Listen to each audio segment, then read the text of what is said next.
Hello everyone!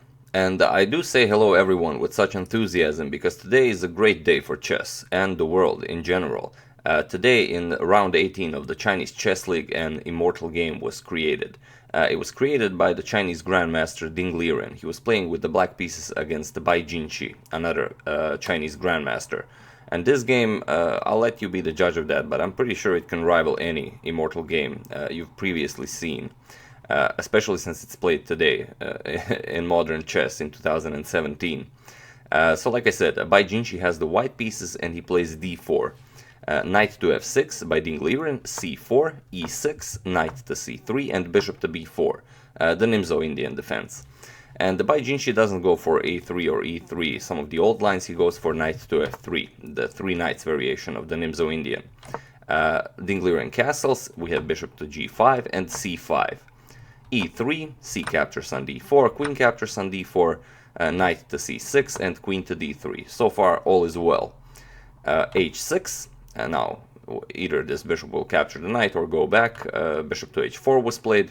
d5, rook to d1, now g5, bishop to g3, and knight to e4. Centralizing this knight.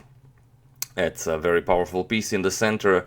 Also, if white doesn't react to this, maybe even f5 is an idea later.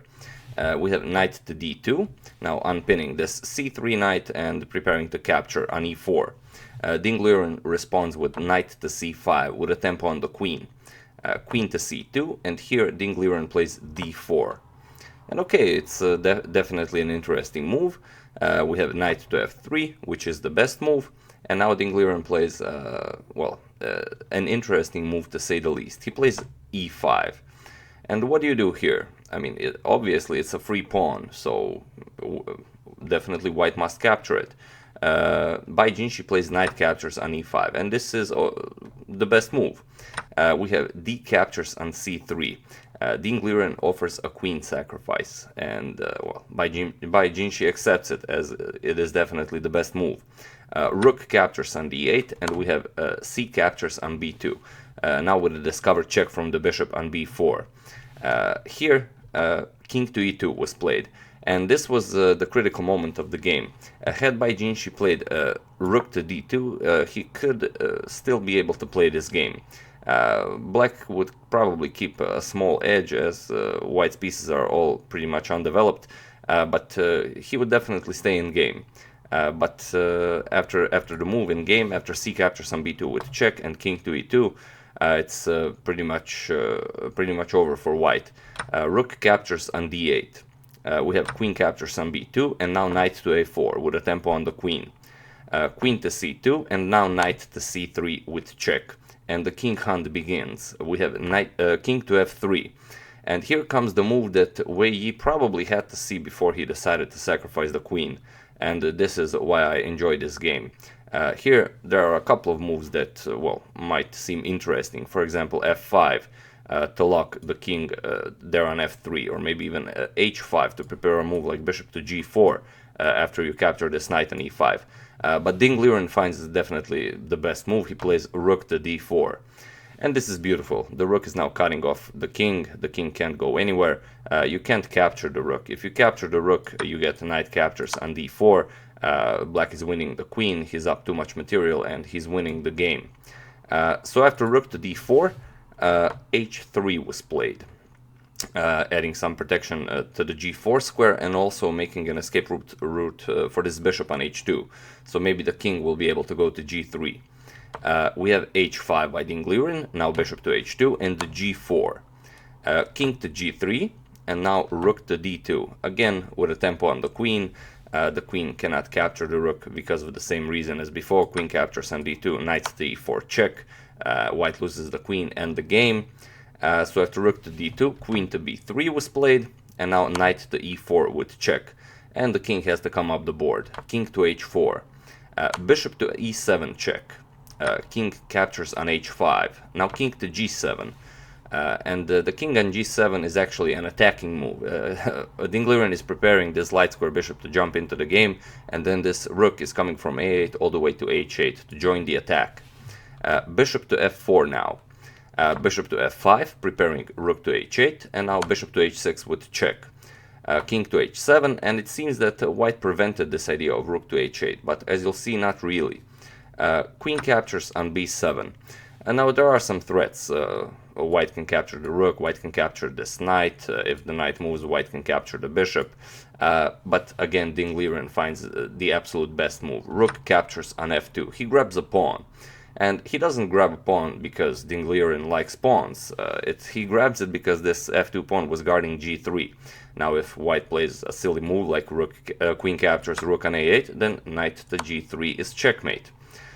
So after rook captures on f2, of course, the white queen cannot capture the rook. Bishop to g5 was played. Now, we have rook to h8. Ding Liren is preparing a king to g7. We have knight captures on f7 with a tempo on the rook. Bishop to g6 with check. King captures on g4, and here Ding Liren played knight to e5 with check.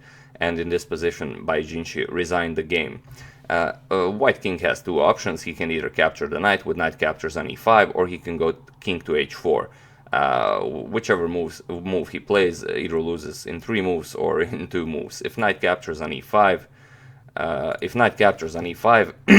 bishop to f5 with check, king to h5, and now king to g7 with check. Bishop has to block, bishop to h6, now white checks back, and rook captures on h6, this is checkmate. And another move after this knight to e5 check is king to h4, but this leads to an even greater checkmate. After king to h4, king to g8 with check, now sacrificing a rook. A knight captures and bishop captures bishop on g5, this is checkmate. But after knight to e5 check, Bai Jinshi resigned the game. This is move 32. And this amazing, brilliant, immortal game, whatever you want to call it, was created by Ding Liren, and this is, I find this amazing that in 2017 is almost over, it's November, a game like this can still be played against a grandmaster like Bai Jinshi, who is, I believe, 2550. His peak rating was somewhere around 2600.